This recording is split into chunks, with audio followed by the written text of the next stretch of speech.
सब लोग आज एक शुभ अवसर पे यहाँ आए हैं। जन शिक्षण संस्थान जो एक सरकार की पुरानी स्कीम है, इस संस्था से जुड़े हुए जो हमारे संगठन के लोग, जो डायरेक्टर्स हैं, जो स्टाफ मेंबर्स हैं, जो लाभार्थी हैं और आम यहाँ के जो बुद्धिजीवी हैं, जनमानस के नागरिक हैं, सम्मानित सब लोग यहाँ उपस्थित हैं।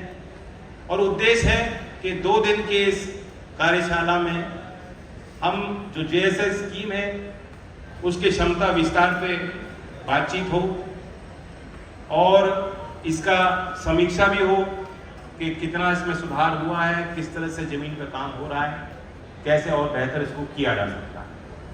मैं धन्यवाद देता हूं कि दूर दूर के उत्तर प्रदेश के 47 जन शिक्षण संस्थान के सदस्य और एडमिनिस्ट्रेटर यहाँ आए हैं। दिल्ली से चल के 3 JSS यहाँ मौजूद हैं। इन्होंने बहुत अच्छी सुंदर प्रदर्शनी लगाई और प्रदर्शनी के माध्यम से दिखाया है कि जो कौशल विकास का एक प्रयास वो बिल्कुल जमीन पे हो, बिल्कुल जमीन पे, घर पे, डोर स्टेप पे, और उन लोगों के साथ जो जरूरी नहीं है कि उन्होंने अपनी शिक्षा पूरी ग्रहण की हो। 15 साल से लेकर 45 साल की आयु के लोग, हमारा नौजवान, हमारी युवा शक्ति इस JSS के संस्था से जुड़ी हुई है और उन्होंने करके दिखाया है कि क्या कुछ संभव है, उसका छोटा सा एक ग्लिम्स आज प्रदर्शनी में इन्होंने दिखाया। बहुत आशा और उम्मीद के साथ आप सब यहाँ आए हैं। आज मंत्रालय के तौर से पूरी टीम यहाँ है।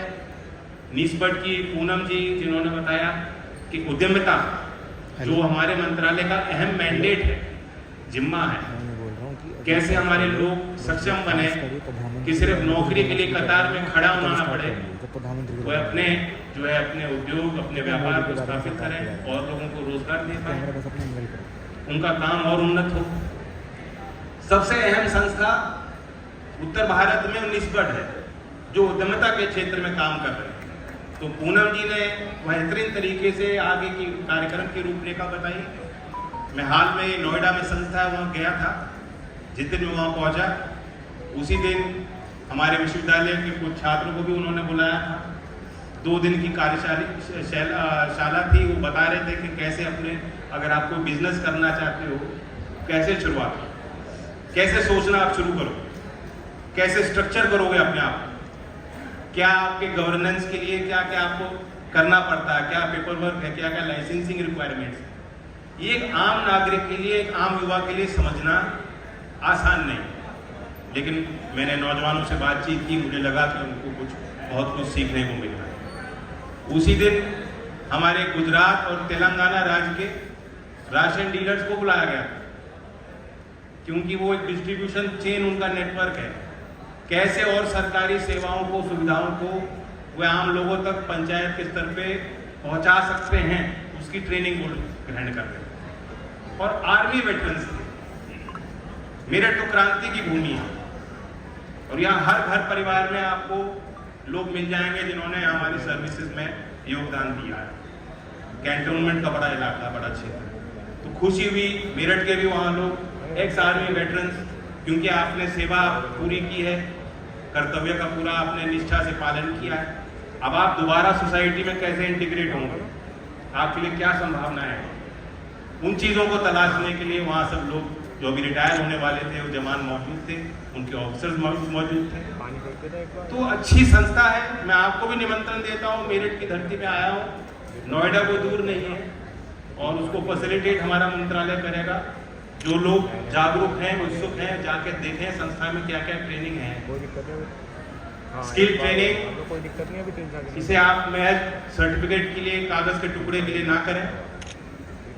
और अब तक हम ये सोचते थे, इसको हम कहते भी थे कि वोकेशनल ट्रेनिंग का एक टैग भी हम समय समय पे देते थे, लेकिन इस पे सोच प्रधानमंत्री जी के स्तर पे, हमारे मंत्रालय में हर स्तर पे है कि एक लाइफ लॉन्ग लर्निंग है, जीवन भर सतत प्रयास। मैं अपना उदाहरण चौधरी अजीत सिंह जी का दूंगा। 83 साल की आयु में उनका निधन हुआ। 83 साल की आयु में जितने मेरे अंदर कोई क्षमता या उत्सुकता हो सकती थी नई चीजों को ग्रहण करने सीखने, मुझसे ज्यादा क्यूरियोसिटी उनके अंदर। तो सुबह 4 साढ़े 4 बजे उठते थे, 2 घंटा वो पढ़ते थे, देश और दुनिया में क्या हो, किताबें पढ़ते थे, अध्ययन विचार करते थे। तो मैंने उनसे चीजें सीखी हैं और यही वैल्यू सिस्टम, यही संस्कार हमें सब में पैदा करना। मैं रिपोर्ट पढ़ रहा था कि 2024 आईआईटी का बैच कैसा कर रहा है। आईआईटी संस्था 14 एजीसी ग्रेजुएट थे। आम नौजवान ये मानता कि आईआईटी क्योंकि इतना कॉम्पिटिटिव है, लाखों में चंद हजारों बच्चे जो है आईआईटी जाते हैं। बहुत प्रतिष्ठित संस्था है, देश की सर्वोच्च संस्थाओं में उसकी गिनती है। नौजवान सोच सकता है आईआईटी में मेरा दाखिला हो गया, अब मेरी नौकरी पक्की।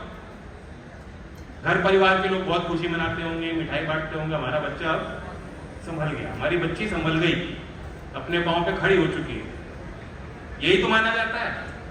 2024 में अब तक 38% बच्चों का प्लेसमेंट हुआ है, 38%। यानी सिर्फ डिग्री हासिल कर लेना, आप सोचो कि डिग्री मिल गई, डिग्री होल्डर हो, अब तो बस मेरा हक है, अब तो मेरे जो है कदम चूमने लोग उद्योगपति आएंगे और कहेंगे बेटा कहाँ किस तरह की नौकरी चाहिए, बता कितने लाखों का पैकेज मिलेगा। ऐसा नहीं, जॉब सेक्टर ऐसा नहीं है, एक कड़वा सत्य है। कई कारण है, दुनिया के आर्थिक जो स्ट्रक्चर है उसमें तेजी से परिवर्तन, बदलाव हो रहा है। मैं और आप चाहते हुए भी उसको नहीं बदल सकते, वो इनएविटेबल है, वो होना ही है, वो हो रहा है। अब सवाल यह है कि भारत देश उसमें अपना, भारतीय समाज, ग्रामीण समाज कैसा अपने आप को तैयार करे, अपनी क्षमताओं पे ध्यान दे और उसमें इन परिस्थितियों में लीडरशिप करे, नेतृत्व करे। एआई, मशीन लर्निंग ये आ चुका है। शुरुआती दौर में लोग सोचते थे कि जो कंप्यूटराइजेशन है, जो एआई है, अगर ये कभी आएगा तो ये कभी जो बिल्कुल निम्न स्तर के काम है जो रोबोटिक्स करते हैं वही करेगा। ये मजदूर की नौकरी खाएंगे, ये वकील की नौकरी नहीं खा सकते, कलाकार की नौकरी कभी नहीं खा सकते। कितने अच्छी वहाँ मैंने देखा, मुझे मेरी तस्वीर भेंट की, यहाँ के आर्ट फैकल्टी ने पेंटिंग की प्रदर्शनी लगाई, मुझे दिखाई। एआई का प्रोग्राम बेहतरीन पेंटिंग बना रहा है और आप देख के बता नहीं पाओगे कि इंसान ने बनाई है, मशीन ने बनाई है, प्रोग्राम ने बनाई है। बताओ, कृषि के क्षेत्र में भी नई तकनीकें आ रही हैं, मजदूरों की उस तरह से जरूरत नहीं हो। तो आप देख रहे हो पिछले 3-4 दशक में परिवर्तन किसानों ने होते होते अपने आंखों के सामने होते दिखा। लेकिन अंधकार नहीं है सब कुछ, इसी में ऐसे रास्ते निकलेंगे, इसी में से नई संभावनाएं बनेंगी, बस हमें अपने आप को तैयार रखना है। तो इसलिए लाइफ लॉन्ग लर्निंग, जीवन भर अपने आप को निरंतरता के साथ रीइन्वेंट करना, स्किलिंग, अपस्किलिंग, रीस्किलिंग, इसके लिए तैयार रहना, ये हमें सोच और विचार अपने नौजवानों में पैदा करना होगा। मैं सभी परिवार के जनों से कहता हूं कि अपने घर में बैठ के इस बातचीत को आगे बढ़ाएं। बहुत सी योजनाएं चल रही हैं, बहुत से प्रयास हो रहे हैं। कुछ आंकड़े में बताना चाहूंगा। जीएसएस तो सचिव साहब ने बताया 290 देश में है, मैं तो ले लूंगा भाई, उसमें लगभग 20% यूपी में है।